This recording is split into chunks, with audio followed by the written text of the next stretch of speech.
میرا نام سلمہ ہے. میری عمر 30 سال ہے. میں ایک متوسط گھرانے سے تعلق رکھتی ہوں. میرے والد کینسر کے مریض تھے اور وہ اس بیماری سے لڑتے لڑتے فوت ہو گئے تھے. ہم 4 بہنیں ہیں. میں بہنوں میں دوسرے نمبر پر ہوں. میں ایک دفتر میں نوکری کرتی تھی. گھر کا سارا نظام میری تنخواہ سے چلتا تھا. میری بڑی بہن کا نام ثنا تھا. ہم ثنا کو باجی کہہ کر بلاتی تھی. باجی بہت اچھی تھی. وہ گھر کا سارا کام کرتی تھی. باجی ہم سے بہت پیار کرتی تھی. لیکن جتنی اچھی باجی تھی ان کی قسمت اتنی ہی خراب تھی، کیونکہ ان کی عمر گزرتی جا رہی تھی. اچھے رشتوں کے انتظار میں جو بھی رشتہ آتا یا تو وہ کسی مالی کا ہوتا یا کسی چوکیدار کا. کبھی جو کسی اچھے گھر کا رشتہ آتا تو ہمارے گھر کی حالت دیکھ کر واپس ہی نہیں آتے تھے. امی بہت پریشان تھی کہ بڑی بیٹی کی شادی ہو تو دوسری بیٹیوں کا بھی نمبر آئے. لیکن نہ جانے اللہ کو کیا منظور تھا. اب کی بار ان کے لیے ایک رکشہ ڈرائیور کا رشتہ آیا تھا. باجی اور میں اس رشتے کے لیے راضی نہیں تھے، مگر امی اب باجی کو مزید اچھے رشتوں کی آس میں نہیں بٹھانا چاہتی تھی. امی نے فوراً ہاں کر دی تھی. وہ کہتی تھی کہ ثنا کی عمر زیادہ ہوتی جا رہی ہے. اچھے رشتوں کے انتظار میں بہتر ہے اس رشتے کو انکار نہیں کرنا چاہیے. یوں باجی کی شادی اقبال بھائی سے کر دی گئی تھی. شادی کے بعد اقبال بھائی کی اصل حقیقت آشکار ہوئی. اقبال بہت ظالم شخص تھا. مار پیٹ کرتا تھا. باجی کا شوہر پورا دن گھر نہیں آتا تھا اور رات کو آ کر باجی سے بلا وجہ لڑائی کرتا تھا. اقبال بھائی نے باجی کو بچے پیدا کرنے والی مشین بنا کر رکھ دیا تھا. 4 سال میں باجی کے 3 بچے تھے اور اب پھر سے وہ امید سے تھے. ان کی یہ حالت ہم سے نہیں دیکھی جاتی تھی، کیونکہ اقبال بھائی گھر میں توجہ نہیں دیتے تھے، نہ کھانے کا خیال رکھتے تھے، نہ وہ باجی کو کسی ڈاکٹر کے پاس لے کر جاتے تھے. اس بار باجی کی حالت بہت خراب تھی. اقبال بھائی جب بھی ہمارے گھر آتے تو بہانے سے میری چھوٹی بہن آمنہ سے فری ہونے کی کوشش کرتے تھے. کبھی پانی مانگتے، کبھی کسی اور بہانے سے بات کرنے کی کوشش کرتے تھے، جبکہ آمنہ اقبال بھائی کو منہ بھی نہیں لگاتی تھی. آمنہ میری سب سے چھوٹی بہن تھی اور چھوٹی ہونے کی وجہ سے آمنہ بہت خود سر ہو گئی تھی. آمنہ کو اپنی ہر بات منوانے کی عادت ہو گئی تھی. آمنہ کالج میں پڑھتی تھی اور وہ فرسٹ ڈے کی طالبہ تھی. آمنہ کا محلے میں رہنے والے ایک لڑکے سے چکر تھا جس کا نام حسن تھا. وہ حسن سے پیار کرتی تھی. حسن بھی آمنہ سے شادی کرنا چاہتا تھا. آمنہ اکثر کالج سے چھٹی کر کے حسن سے ملنے کے لیے جاتی تھی. ایک دن آمنہ کالج سے حسن کو ملنے کے لیے چلی گئی اور وہ ایک ہوٹل میں اکٹھے بیٹھے باتیں کر رہے تھے کہ وہاں سے گزرتے ہوئے سائمہ نے آمنہ کو دیکھ لیا تھا. گھر آ کر سائمہ نے آمنہ سے پوچھا، آمنہ یہ لڑکا کون تھا جس کے ساتھ تم ہوٹل میں تھی؟ پہلے تو آمنہ گھبرا گئی اور مکر ہی گئی کہ وہ کسی کے ساتھ نہیں تھی بلکہ کالج گئی تھی. بے شک اس کے دوستوں سے پوچھ لیا جائے، لیکن جب دیکھا کہ سائمہ تو کسی صورت ٹل نہیں رہی تو پھر بولی، چلو ٹھیک ہے میں تمہیں سب بتاؤں گی، لیکن وعدہ کرو تم امی کو کچھ نہیں بتاؤ گی. سائمہ نے وعدہ کیا تو آمنہ نے بتایا کہ وہ حسن سے پیار کرتی ہے اور وہ بھی آمنہ سے سچی محبت کرتا ہے. تعلیم مکمل کرنے کے بعد دونوں کا ارادہ شادی کرنے کا ہے. سائمہ نے آمنہ سے وعدہ کیا کہ وہ حسن سے اس کی شادی کروانے میں مدد کرے گی، لیکن بدلے میں آمنہ کو بھی سائمہ کی مدد کرنا ہوگی. سائمہ نے آمنہ کو بتایا کہ وہ جواد سے محبت کرتی ہے اور جواد ان کے محلے میں رہتا ہے اور وہ شادی شدہ ہے. اس کے 2 بچے بھی تھے. سائمہ نے کہا کہ وہ گھر نہیں بتا سکتی کیونکہ وہ پہلے سے ہی شادی شدہ تھا. جواد اور سائمہ چھپ کر ملا کرتے تھے. جواد تو صرف عام مردوں کی طرح باہر منہ مارنے کا عادی تھا. وہ صرف اپنا مطلب پورا کرنے کے چکر میں تھا. جواد نے سائمہ کو اتنی خوبصورتی سے اپنے جال میں پھنسایا تھا کہ سائمہ نے اپنا آپ جواد کو پیش کر دیا تھا. وہ جواد کی محبت میں اس قدر آگے بڑھ گئی تھی کہ اس نے اپنی عزت کی بھی پرواہ نہیں کی. وہ محبت میں پاگل، شاید یہ بھی نہیں جانتی تھی کہ وہ اس میں اپنی جان گنوا دے گی.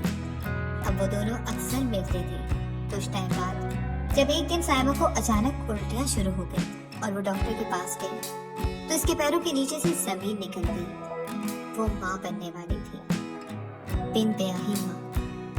یہ خبر پتہ چلنے پر سائمہ بہت پریشان ہوئی. جب سائمہ نے جواد سے ذکر کیا تو وہ بھی پریشان ہو گیا۔ اس نے کہا کہ وہ کسی ڈاکٹر سے مشورہ کرے اور کوئی حل نکال لے گا۔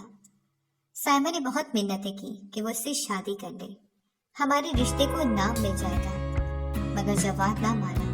اس نے سائمہ کو حمل ضائع کرنے والی گولیاں لا کر دے دی۔ جب سائمہ نے وہ گولیاں کھائیں تو رات کو سائمہ کی طبیعت بہت خراب ہو گئی تھی۔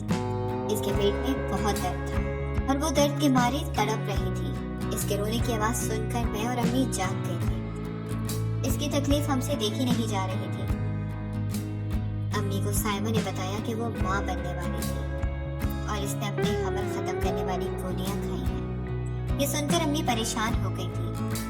ڈاکٹر کے مشورے کے بغیر دوائی استعمال کرنے سے اس کی یہ حالت ہو گئی تھی۔ اب آدھی رات کو وہ سائمہ کو کہاں لے کر جاتی؟ امی کو اپنی عزت کا بھی ڈر تھا کہ ڈاکٹر نے اس کے شوہر کا پوچھا تو وہ کیا کریں گی۔ سائمہ درد کے مارے تڑپ رہی تھی اور ہم کچھ نہیں کر سکتے تھے، اور اسی طرح تڑپتے تڑپتے اس نے ہماری آنکھوں کے سامنے اپنی جان دے دی۔ وہ منظر مجھے کبھی نہیں بھول سکتا۔ مجھے کچھ سمجھ نہیں آ رہا تھا کہ میری بہن کو کیا ہو گیا ہے۔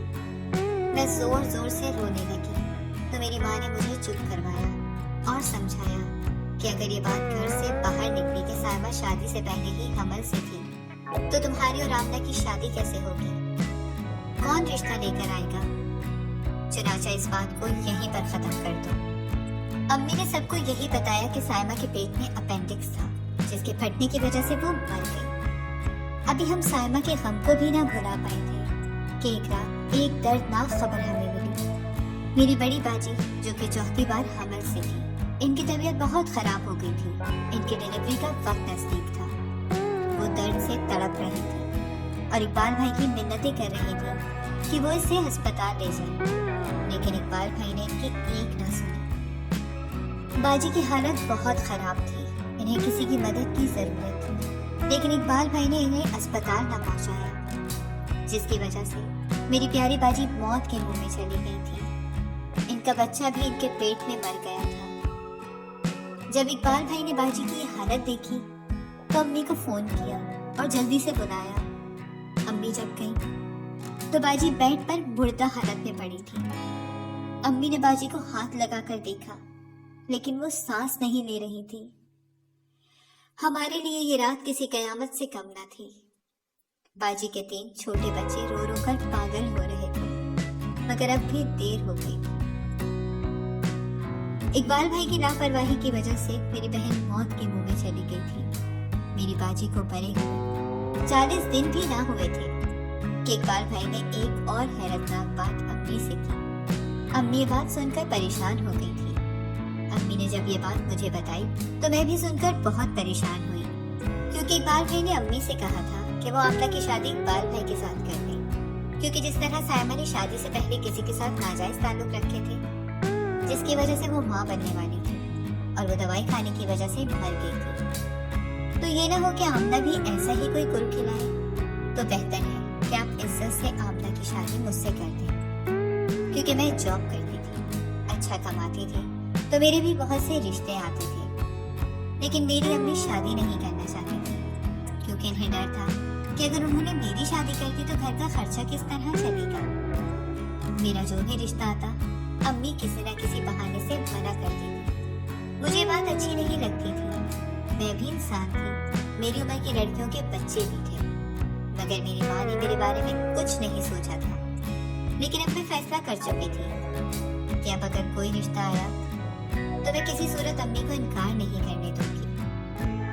میری سہیلی انیلا جو میرے ساتھ کام کرتی تھی، اس کا بھائی وکیل تھا اور وہ اپنے بھائی کی شادی مجھ سے کرنا چاہتی تھی۔ ایک دن وہ لوگ رشتہ لے کر ہمارے گھر آئے، کیونکہ میں نے پہلے ہی امی کو بتا دیا کہ میں مزید برداشت نہیں کروں گی، بہتر ہے کہ آپ میری شادی کر دیں، میں شادی کے بعد بھی اپنی ذمہ داریاں پوری کروں گی اور آپ کو خرچہ دیتی رہوں گی۔ اس شرط پر امی نے میری شادی کے لیے حامی بھر دی۔ رشتہ منظور کرنے کے بعد ہم نے شادی کی تیاریاں شروع کر دی اور یوں کچھ ماہ بعد میری وکیل کے ساتھ شادی ہو گئی تھی۔ ہم دونوں بہت خوش تھے۔ میں اب بھی پہلے کی طرح نہ صرف امی کا خیال رکھتی بلکہ ہر ماہ خرچہ بھی دیتی تھی۔ امی نے آمنہ کی شادی بھی اقبال بھائی سے کر دی تھی۔ آمنہ بالکل نہیں چاہتی تھی کہ اس کی شادی اقبال سے ہو۔ وہ اپنی حسن سے محبت کرتی تھی، لیکن امی نے زبردستی اس کا نکاح کروا دیا تھا۔ دوسری شادی کے بعد بھی اقبال بھائی نہیں سدھرے تھے، وہ آمنہ کو بہت مارتے۔ آمنہ اقبال کے ظلم سے بہت تنگ تھی۔ اقبال تو بچوں کا بھی خیال نہیں رکھتا تھا۔ بچے کسی چیز کی فرمائش کرتے تو وہ بچوں کو بہت مارتا تھا۔ بچے بھی بہت ڈرتے تھے باپ سے۔ اللہ نے ماں تو لے لی، مگر باپ بھی نہ ہورے جیسا تھا۔ نہ تو بچوں کے کھانے کی فکر، نہ کپڑوں کی، نہ صحت کا خیال تھا، اور نہ اسکول کی فیس کا۔ ان سب باتوں سے تنگ آ کر ایک دن آمنہ نے گھر سے بھاگ جانے کا فیصلہ کر لیا تھا۔ وہ حسن سے ملنا چاہتی تھی۔ آمنہ کسی مناسب وقت کے انتظار میں تھی۔ ایک دن اقبال بھائی رشتہ لے کر کام پر گئے تو آمنہ بچوں کو اسکول بھیج کر گھر سے بھاگ گئی اور بڑی سی چادر اوڑھ کر چھپ کر حسن کے گھر کی طرف چل پڑی۔ آمنہ بہت ڈر رہی تھی کہ کہیں اقبال نہ اسے دیکھ لے۔ جلدی جلدی چلتے ہوئے وہ حسن کے گھر کے سامنے پہنچ گئی۔